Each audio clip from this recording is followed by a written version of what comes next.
Kwa hiyo vijana, swala la mwisho ni kwamba tu mfanye kazi ya. Fanyeni kazi, sio mnakaa kwenye video mnalalamika. Fanyeni kazi babako. Hakuna kiongozi ambaye atakuletea chakula nyumbani.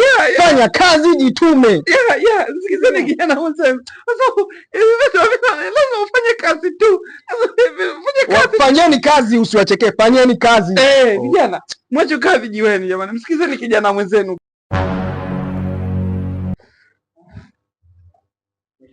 Ewa. Habari? Huu ni ushindi wa kwetu wote. Nimeshinda mimi lakini nimeshinda jimbo letu. Karibu. Kwanza nawashukuru sana wananchi wangu. Na nashukuru sana kwa msaada mnaonisaidia mpaka nikashinda kwa kishindo. Karibu.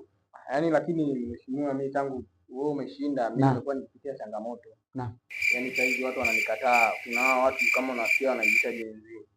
Wameanzisha agenda yao sio ya kuwa unfollow wasanii, kuwa ndani subscribe. Mimi nimeposti kazi yangu juzi nikafuta, hawaja view. Na sasa hivi nategemea kuposti, nikaona kabla sija posti nione kwanza uongozi ili nisaidie kwenye swala la viewers, unajua jimboni.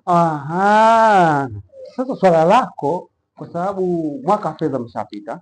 Tupo nyuma mwa. Kwa hiyo mwaka wa fedha ushapita. Kwa hili swala nilipeleke wizarani. Tunaweka na mheshimiwa, labda utakuwa umenielewa vibaya. Mimi nikizungumzia viewers, watazamaji, mimi sitaki kwenda huko sababu inakuwa na mchakato sana. Mambo ya watazamaji, hilo ni swala rahisi kwa sababu jimbo letu lina watu takribani milioni 2. Kwa hiyo sasa hapo tutambana, kila diwani alete raia. Tunaweka mkutano wa wazi, kila diwani alete raia, kila mwenyekiti wa kitongoji alete raia wake kwenye mkutano, na kwenye mkutano ule nitakupa kipaumbele. Nafasi unakuja na God have mercy upon us. Flash. Subiri. Hiyo flash kwenye ule mkutano wa hadhara tunakupa nafasi, unaenda kuplay flash yako, na ukiplay flash yako pale kila raia, kila mwananchi wa jimbo letu ataiona, na kama ataiona atanunua flash zako. Siku hizi huko tushatoka mambo ya kuuza flash. Sasa hivi tunategemea viewers wa mtandaoni, YouTube kama unasikia, YouTube, Instagram. Ndio. Kwa hiyo mzee, tukipata viewers Instagram, sababu sasa hivi mimi naona wana view vitu vya ajabu, habari wanafuatilia. Kwa hiyo wanataka waangeamia huko. Ukipata subiri kwa sababu hili swala sasa hivi kuna mchakato wa katiba upo mbele yetu. Hili swala halipo kwenye katiba yetu. Kwa hiyo tusubiri kwenye mchakato wa katiba. Hili swala tuliweke kwenye katiba. Tukiweka kwenye katiba itakuwa inasaidia wasanii, kwa sababu tutakuwa tunambana huyu viewers kwamba ni lazima ukiwa na smartphone. Huwezi kuwa na smartphone alafu si view kazi za wasanii. Kwa hiyo tunaweka kwamba mtu ambaye ana smartphone anapo hawezi kuview, ni kwamba apelekwe polisi.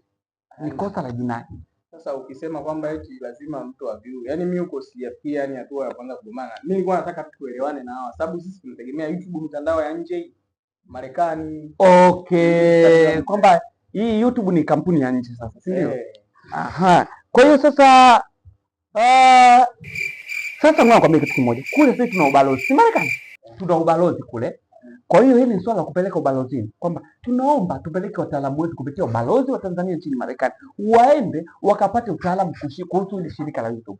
Baadaye sisi tunakuja tunaanzisha shirika letu hapa la YouTube ambalo litakuwa linasaidia wasanii wetu, ambalo humo likisaidia wasanii na sisi serikali tunapata. Wewe like yako moja utakaoipata utakuwa unaingiza hela, lakini serikali itakuwa pia inamtua mama ndoo kichwani kijijini kule.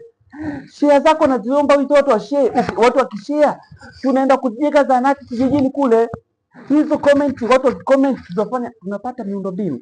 Tunajenga barabara, hela tunapata za kujengea madaraja, tunapata hela za kutengenezea, kila kitu ambacho tutakuwa tunahitaji kuhusu, tunapata kodi kuhusu views wenu. Na sisi tunapatia hela ambayo itakuwa inasaidia maendeleo ya nchi.